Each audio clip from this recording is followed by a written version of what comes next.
ৰাষ্ট্ৰীয় পৰিয়াল স্বাস্থ্য জৰীপ ছয়ৰ যোগেদি অসমৰ কিছুমান তথ্য পোহৰলৈ আহিছে আৰু যিয়ে বিজেপিৰ অনুগ্ৰহত পৰা উন্নতিৰ গংগাৰ প্ৰতি কিছুমান গুৰুতৰ প্ৰশ্ন উত্থাপন কৰে।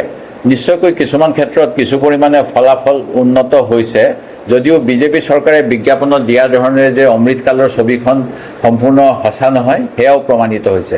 বিশেষকৈ মহিলা সবলীকৰণৰ ক্ষেত্ৰত বিজেপি চৰকাৰৰ ব্যৰ্থতা ওলাই পৰিছে। এই প্ৰতিবেদন অনুসৰি গ্ৰামাঞ্চলৰ ছোৱালীৰ ক্ষেত্ৰত 100 গৰাকীৰ ভিতৰত 20 গৰাকী আৰু নগৰীয়া অঞ্চলত 10 গৰাকীয়ে বিদ্যালয়ৰ মুখ এতিয়াও দেখা নাই। তাৰোপৰি 100 গৰাকীৰ ভিতৰত 37 গৰাকী ছাত্ৰীয়ে কমেও হাইস্কুল শিক্ষাহে সাং কৰিছে।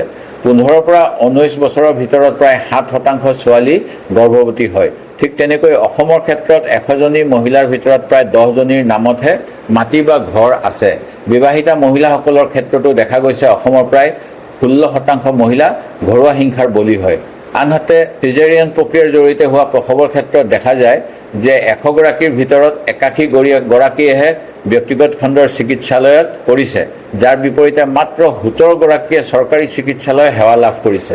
ইয়াৰ উপৰি 100 গৰাকী মহিলাৰ ভিতৰত 33 গৰাকী মহিলাই ডাক্তৰ, নাৰ্ছ, ANMৰ পৰা কোনো ধৰণৰ প্ৰসৱোত্তৰ যত্ন লাভ নকৰে। সদ্য জন্মজাত শিশুসকলৰ ভিতৰতো প্ৰায় 30%ই কোনো ধৰণৰ যত্নই লাভ নকৰে।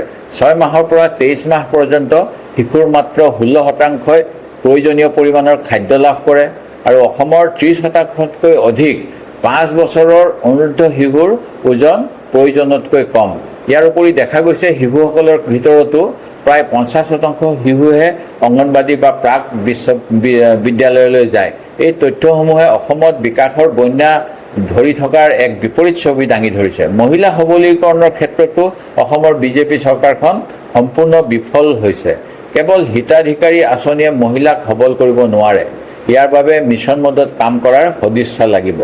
অসমৰ চৰকাৰী চিকিৎসালয়ৰ নাজল নাথল অৱস্থা এই প্ৰতিবেদনে দাঙি ধৰিছে। ডক্টৰ হিমন্ত বিশ্ব শৰ্মা ডাঙৰীয়াই যোৱা কাৰ্যকালত বিৰোধী দলৰ বিধায়কসমূহক চাপত ৰাখিবলৈ সেই সমষ্টিসমূহক মাহী আইৰ দৃষ্টিৰে চালে। ইয়াৰ বাবে শিক্ষা, স্বাস্থ্যৰ দৰে জৰুৰী সেৱাসমূহৰ পৰাও বঞ্চিত কৰা হ'ল। উদাহৰণস্বৰূপে মোৰ নাজিৰা সমষ্টিত 2019 চনতে সম্পূৰ্ণ হোৱা আদৰ্শ চিকিৎসালয়খন আজিলৈকে মুকলি কৰা নহ'ল।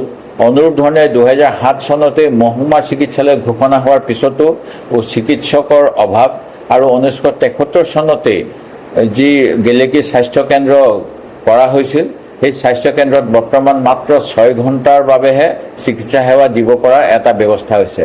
এই শেহতীয়া তথ্যসমূহক পৰিসংখ্যা হিচাপে গণ্য নকৰি অসমৰ জনসাধাৰণৰ জীৱন ধাৰণৰ মান উন্নত কৰাৰ বাবে ভুল ত্ৰুটি শুধৰণিৰ এক সুযোগ হিচাপে এই নেশ্যনেল ফেমিলি হেল্থ ছাৰ্ভেখনক গ্ৰহণ কৰিবলৈ মই দাবী জনাইছোঁ আৰু জিলা ভিত্তিক পৰিকল্পনা কৰি যাতে ৰাইজৰ যি অভাৱ অভিযোগ পূৰণ কৰে তাৰ বাবেও দাবী জনাইছোঁ। ধন্যবাদ।